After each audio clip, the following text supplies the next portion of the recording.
church. It's just a privilege to be with you again today.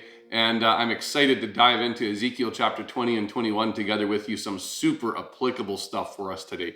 And I want to start by looking in Ezekiel chapter 20, verses 32 and 39. And I want to ask this question. Does it ever feel sometimes like it is difficult to, on a daily basis, continue to surrender to the Lord? I think that this chapter points to something that we need to be constantly, daily aware of in our lives. And that is this. I think sometimes we almost hope that we get to a point in life where the things of this world no longer pull at our desires. We kind of hope that at some point we get to a place where we are transformed enough in this life where we actually aren't tempted by the things of this world. And I want to encourage us today, that point never comes, but we don't need to despair in that. We just simply need to focus our eyes back on Jesus and keep going for him. What do I mean? The first bunch of verses in this, I'll call it up to verse, let's say 29, are verses that give a bit of a recap about the nation of Israel and how they pursued the Lord but never seemed to get an answer from him because they hadn't repented in their hearts. And verse 32 says, I think one of the reasons that applies to us as well. It says, we want to be like the nations, like the peoples of the world. Church, there is a reason why Jesus said in Luke chapter 9, that if you want to be my disciple, you must daily pick up your cross and follow me.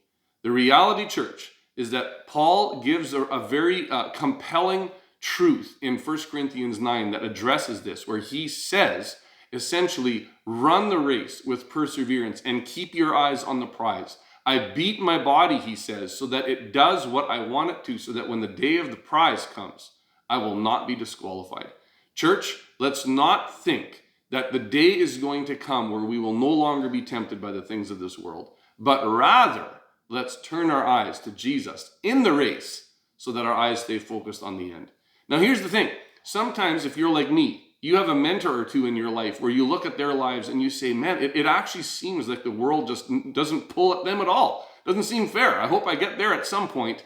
No. The people that are in our lives that we see as spiritually mature have understood this truth and have kept their eyes on Jesus. And that's why their lives seem to display this aspect that the world just doesn't pull up at them anymore. But I can assure you, church, that there are still moments where they too need to pick up their cross and follow Jesus and deny themselves. And so let's not forget what he says in verse 39, because here's the thing. When you and I go about doing our own way, we end up exactly where this verse says. God says, go serve your idols, but afterwards you will listen to me. Why? Because the afterwards represents a season in life where we have gone our own way and realized that all we've done is interrupted the communication lines between us and God by our sin and by our distance, just like the people of Israel did in the first part of chapter 20. And so, church, let's keep our hearts in tune with Jesus. And let's keep those communication lines open by staying far away from, like Hebrews says, like that which hinders and the sin which entangles. And so join me in praying today and say, Father, please help me to live in obedience daily so that the communication lines with you stay open. All right, then I want to look at the last verse in chapter 20. And this is great. Very quickly, we can see here that the people of Ezekiel's day are just like the people that Jesus tried to teach in the New Testament, where they say, isn't he just telling parables? What they've done in regards to Ezekiel's word is the same thing that many people did with Jesus when they just wrote off parables as things that you could dismiss if you didn't understand them. It's just an allegory, it's just a story, it doesn't really mean anything. Mark chapter 4 makes it very clear where Jesus says, if you don't understand this parable, how will you understand any? Church, parables are keys to unlocking spiritual truths that we need to understand. And so I want to encourage us to guard ourselves from writing off the parables of the Bible, like many in the church today sometimes are tempted to do. They say, well, this parable doesn't either apply to me or I don't understand it, and or I can't build solid doctrinal truth on parables anyway. They're just stories. False. Jesus said parables are keys to unlocking spiritual truths, and we need to, instead of dismissing them, ask the Holy Spirit, how do they apply to me? And how do I need to change accordingly? All right? So don't dismiss parables. They are powerful tools that the Spirit uses to explain spiritual truths to us. All right? Then in closing, chapter 21.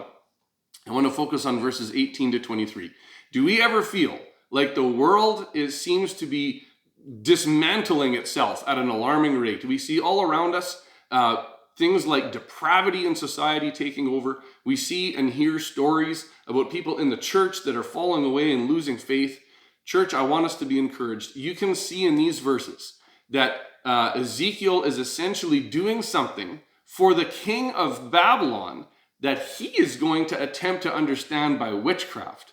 But God already lets Ezekiel in on the secret here a little bit, and he says, yeah, the king is going to seek witchcraft in this, but I want him to go this way, and so do this, and he's going to do what I want in the end. Isn't that awesome? God's sovereignty overpowered even what Nebuchadnezzar sought through witchcraft, and that should be an encouragement for us. Church, there is no power in the world today, just like 1 John chapter 4 says, greater is he who is in you than he who is in the world. Church, nothing takes the Lord by surprise. And it shouldn't worry us when we see things that are going south, because we know who is in control. Church, be encouraged. Revelation 13 talks about a time when saints will be overcome by the power of the devil. It shouldn't worry us. Matthew 24, Jesus says that there are people in the church whose love for God will grow cold. It shouldn't worry us. Why? Because we are only seeing what's coming to pass, that Jesus has already told us would happen. Rather, let's fix our eyes on the sovereignty of God and take assurance that greater is he that is in us than he that is in the world. Blessings in your day today.